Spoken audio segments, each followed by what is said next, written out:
Assalamualaikum warahmatullahi wabarakatuh. Perkenalkan, nama saya Lilis Nurholisah. Saya berasal dari kelas MA 21C07. Di sini saya akan menjelaskan peran data mining yang diambil yaitu cluster dan dataset yang digunakan yaitu merupakan pelanggan sebuah mall yang diambil dari sumber Kaggle. Nah, langsung saja untuk pertama kita pilih aplikasi Orange.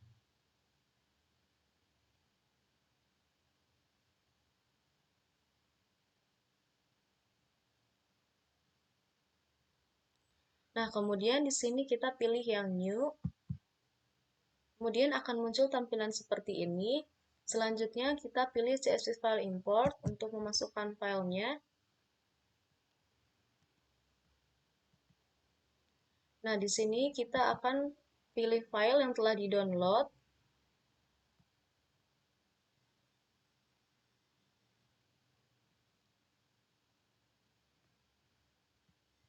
Kemudian masukkan file tersebut. Nah, di sini akan muncul tampilan data yang berisi tentang pelanggan sebuah mall. Di sini semuanya ada 200 data, mencakup ada customer ID, gender, age, atau annual income, dan spending score. Kemudian setelah itu klik OK.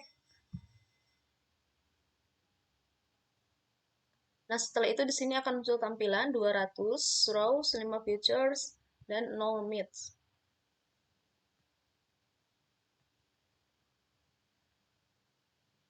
Kemudian setelah itu kita pilih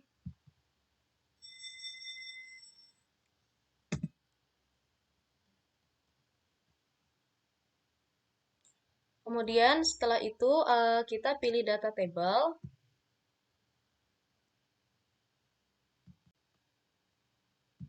Di sini di data tabel itu berisi tentang informasi sebuah pelanggan mall yang diambil dari Kaggle. Mencakup 200 entry.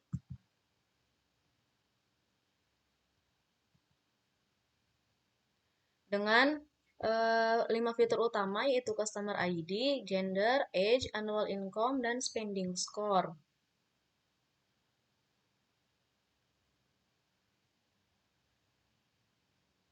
Usia pelanggan, pendapatan tahunan dalam ribuan dolar, dan skor pengeluaran yang berkisar dari 1 hingga 100. Atau bisa disebut dengan spending score. Berdasarkan data di sini itu sudah tidak dapat dipahami bahwa tidak ada missing value pada dataset.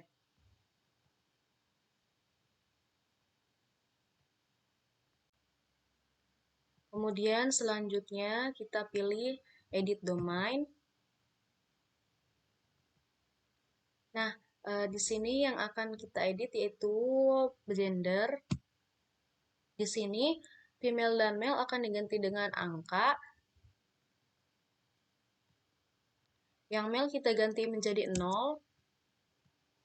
Female 0, maaf, dan male-nya diganti dengan 1.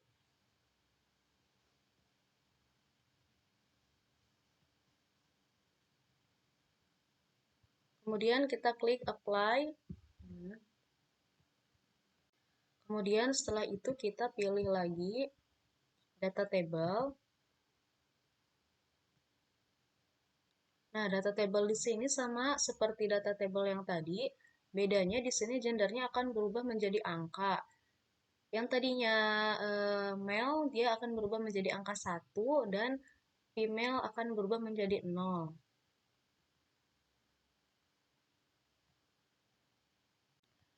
Kemudian setelah itu kita pilih K-means.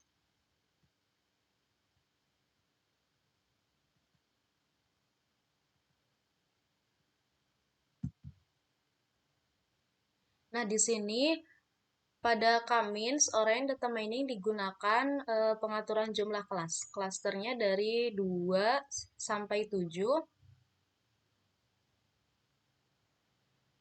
Pada bagian pre-forecasting-nya dipilih normal column.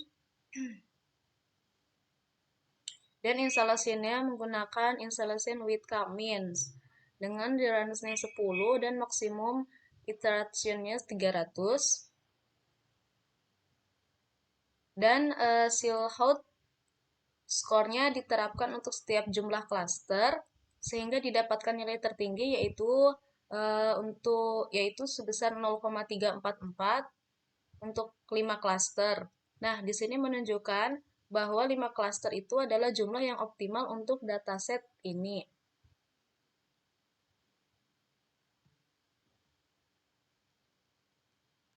Selanjutnya kita pilih di sini scatter plot. Nah, di sini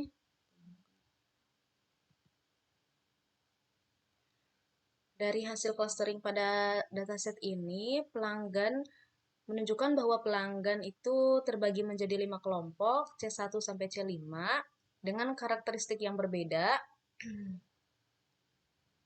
seperti pendapatan tahunan dan skor pengeluaran.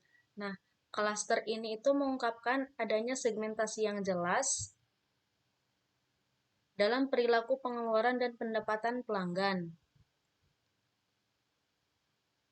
Berdasarkan scatter plot hasil clustering, di sini dapat disimpulkan bahwa pelanggan mall itu terjadi menjadi 5 klaster.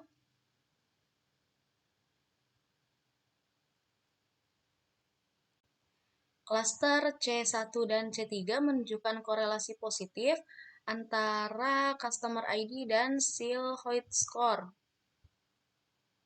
menandakan bahwa pelanggan dengan ID lebih tinggi memiliki kesamaan yang kuat dalam klaster yang ini. Dan sebaliknya, C5 menunjukkan kolerasi negatif, menunjukkan variasi yang lebih besar di antara pelanggan dengan ID yang lebih rendah. C4 dan C2 menunjukkan distribusi yang lebih tersebar, menandakan diversitas dalam perilaku pembelian di dalam klaster yang ini.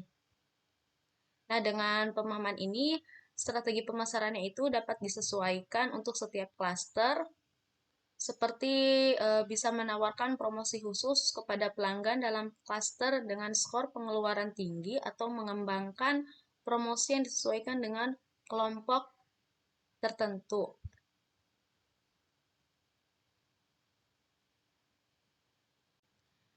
Kemudian di sini juga kita dapat melihat satu-satu klaster dengan klik select row.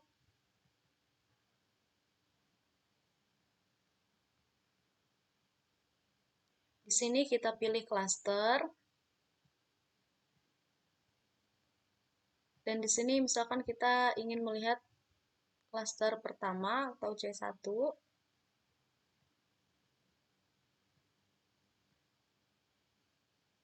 Kemudian kita hubungkan select row dengan cluster plot, scatter plot.